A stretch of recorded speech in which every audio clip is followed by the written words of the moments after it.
पूरे देश में 7 टेक्सटाइल पार्क बने, लेकिन बिहार में एक भी नहीं। और आश्चर्य की बात, कपड़ा मंत्री कौन है?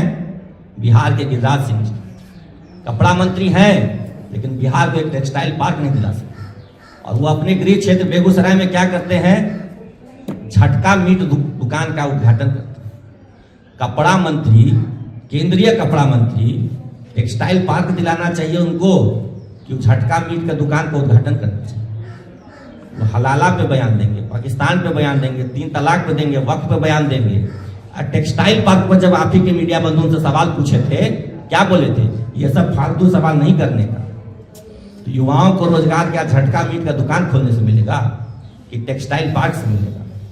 तो ये है उनकी नीति। मजबूरी में बिहार का छात्र युवा इंजीनियरिंग करने के लिए साउथ के स्टेट्स में जा रहा है, महाराष्ट्र जा रहा है, आंध्रा जा रहा है, तमिलनाडु जा रहा है, केरल तक जा रहा है।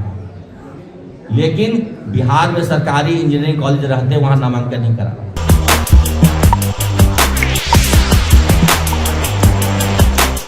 मैं आप लोगों को एनडीए सरकार की जो नाकामियां रही हैं, उनके जो झूठ रहे हैं, उनके जो झूठे वादे रहे हैं, उस पर बिंदुवार प्रकाश डालूंगा। मेरा नाम अमित विक्रम है और मैं प्रवक्ता हूं जनसुराज पार्टी। आप देखेंगे कि युवाओं के लिए 4 महत्वपूर्ण चीज: शिक्षा, सरकारी नौकरी, निजी क्षेत्र में रोजगार और खेलकूद। इन्हीं 4 बिंदुओं पर सभी युवाओं का, छात्रों का ध्यान रहता है।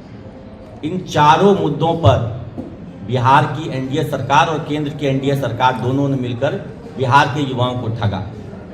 सबसे पहले हम बात करते हैं शिक्षा की। शिक्षा के क्षेत्र में आज से ठीक 10 साल पहले माननीय प्रधानमंत्री नरेंद्र मोदी जी ने कहा था कि हम बिहार में विक्रमशिला में केंद्रीय विश्वविद्यालय खोलेंगे। क्या आप सबने उस विश्वविद्यालय का एक भी ईंट देखा है?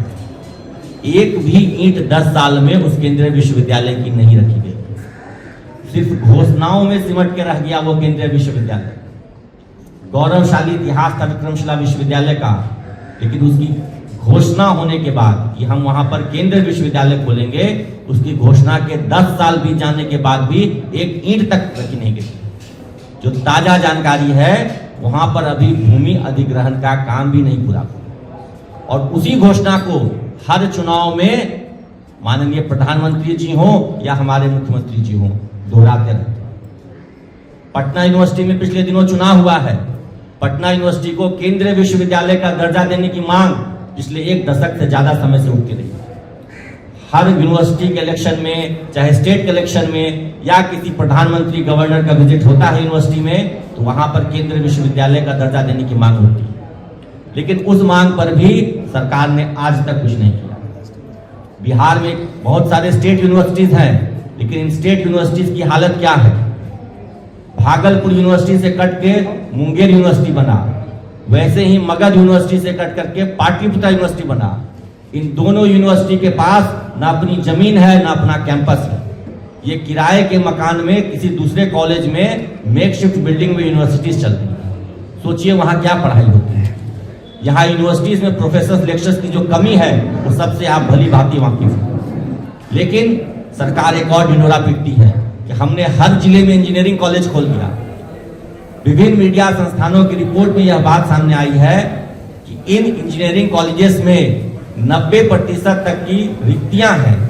जो प्राचार्यों के पद हैं, प्रोफेसर लेक्चरर्स के जो पद हैं, 90% तक खाली हैं। किसी तरीके से गेस्ट फैकल्टी के सहारे ये इंजीनियरिंग कॉलेज चल रहे हैं। इसका परिणाम क्या होता है कि जेईई मेंस के द्वारा जब काउंसलिंग होती है, तो उसमें आधे से ज्यादा सीट इन सरकारी इंजीनियरिंग कॉलेज की खाली रह जाती है।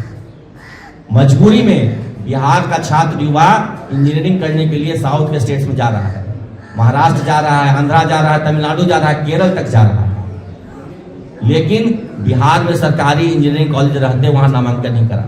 क्यों? क्योंकि फैकल्टी नहीं। यह स्थिति मेडिकल कॉलेज की भी है। माननीय मुख्यमंत्री जी अभी प्रगति यात्रा में थे, उन्होंने कहा कि हर जिले में हम मेडिकल कॉलेज भी खोलेंगे, लेकिन उनके ही जिले में पावापुरी में मेडिकल कॉलेज है। वहां की स्थिति जाकर के देखिए, वहां पर फैकल्टी का घोर अभाव है। वहां के लड़के पटना राजेंद्र नगर में कंकड़बाग में डेरा लेकर रहते हैं और पीएमसीएच और एनएमसीएच में क्लास करते हैं। वहां प्रैक्टिकल की व्यवस्था नहीं है, वहां पे पढ़ाई की व्यवस्था नहीं है, और मुख्यमंत्री जी कहते हैं हर जिले में हम मेडिकल कॉलेज खोल देंगे। तो क्या मेडिकल कॉलेज का मतलब सिर्फ एक बिल्डिंग होता है, या उसमें फैकल्टी भी होनी चाहिए? उस बिल्डिंग में पढ़ाएगा कौन? इंजीनियरिंग कॉलेज के भी बिल्डिंग तो बने हैं हर जिले में, लेकिन वहां पढ़ाई नहीं हो रही है। मेडिकल कॉलेजेस का भी वही हश्र होगा जब मुख्यमंत्री जी के खुद अपने जिले में फैकल्टी नहीं मिल रहा है, तो बिहार के अन्य जिलों में क्या फैकल्टी मिलेगा मेडिकल कॉलेजेस में? अब आइए खेल के संदर्भ में, भारत सरकार की एक बहुत महत्वाकांक्षी योजना है खेलो इंडिया। खेलो इंडिया में 2700 करोड़ रुपए का बजट आवंटन हुआ है इस वर्ष, 2700 करोड़। और इस 2700 करोड़ में गुजरात को कितना मिला है? 600 करोड़। उत्तर प्रदेश को कितना मिला है? लगभग 500 करोड़। बिहार को कितना मिला? मात्र 50 करोड़। गुजरात की आबादी का दुगना आबादी है यहाँ, युवाओं की संख्या वहां से दुगनी है, और आवंटन मात्र 50 करोड़, 10% भी नहीं। जितना पैसा खेलो इंडिया के तहत गुजरात को मिलता है, उसका 10% भी बिहार को नहीं मिला। अब आइए रोजगार सृजन पर। एक पीएम मित्रा टेक्सटाइल पार्क योजना है, जिसके तहत इंटीग्रेटेड कपड़ा का व्यवसाय स्थापित होना है, मिल स्थापित होंगे, दुकानें स्थापित होंगी। पूरे देश में 7 टेक्सटाइल पार्क बने, लेकिन बिहार में एक भी नहीं। और आश्चर्य की बात, कपड़ा मंत्री कौन है? बिहार के गिरिराज सिंह जी कपड़ा मंत्री हैं, लेकिन बिहार को एक टेक्सटाइल पार्क नहीं दिला सकते। और वो अपने गृह क्षेत्र बेगूसराय में क्या करते हैं? झटका मीट दुकान का उद्घाटन करते हैं। कपड़ा मंत्री, केंद्रीय कपड़ा मंत्री टेक्सटाइल पार्क दिलाना चाहिए उनको, कि झटका मीट का दुकान का उद्घाटन करना चाहिए। वो हलाला पे बयान देंगे, पाकिस्तान पे बयान देंगे, 3 तलाक पे देंगे, वक्त पे बयान देंगे। और टेक्सटाइल पार्क पर जब आप ही के मीडिया बंधुओं से सवाल पूछे थे, क्या बोले थे? ये सब फालतू सवाल नहीं करने का। तो युवाओं को रोजगार क्या झटका मीट का दुकान खोलने से मिलेगा कि टेक्सटाइल पार्क से मिलेगा? तो ये है उनकी नीति।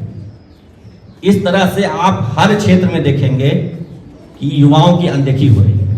और सबसे बड़ी युवाओं की अनदेखी जो पिछले 1-1.5 साल में हुई है, वो हुई है शिक्षक बहाली में। सरकार ढिंढोरा पीट रही है कि हमने 3 लाख शिक्षकों की बहाली की, 3 लाख नौकरियां दी। सरकारी आंकड़ों के अनुसार 2,68,336 शिक्षकों की भर्ती की गई है 3 चरणों में।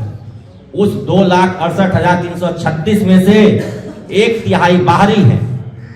डोमिसाइल नीति यहां लागू थी, लेकिन नीतीश जी ने प्रधानमंत्री बनने का जो ख्वाब देखा, उस ख्वाब की पूर्ति करने के लिए डोमिसाइल नीति यहां से हटा दी। परिणाम क्या हुआ?